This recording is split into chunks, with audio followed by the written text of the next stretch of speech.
दोस्तों असल में मैं अभी मोबाइल चला रहा था तो मेरे व्हाट्सएप में एक मैसेज आया हुआ था। तो वो जो जुमला है, जो अशआर आया है मैसेज में, वो बहुत ही खूबसूरत है। तो मैंने सोचा कि आप लोगों के साथ शेयर करूं, तो इसलिए मैं झट से कैमरा ओपन किया और आ गया सुनाने के लिए।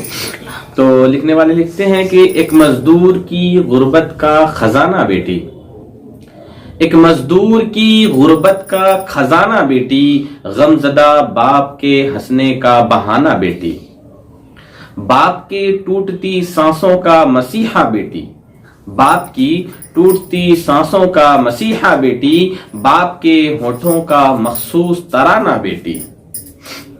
बाप ने जैसे ही एक बेटी का चेहरा देखा, बाप ने जैसे ही एक बेटी का चेहरा देखा, यूं लगा जैसे किसी प्यासे ने दरिया देखा।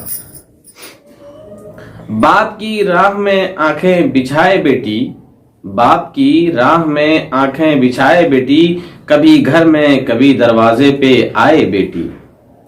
दिन ढले जैसे ही एक बाप को पाए बेटी, दिन ढले जैसे ही एक बाप को पाए बेटी, कभी सर और कभी पांव दबाए बेटी। बाप से हंस के गले जब ये मिला करती है, बाप से हंस के गले जब ये मिला करती है, बाप की सारी थकन दूर हुआ करती है।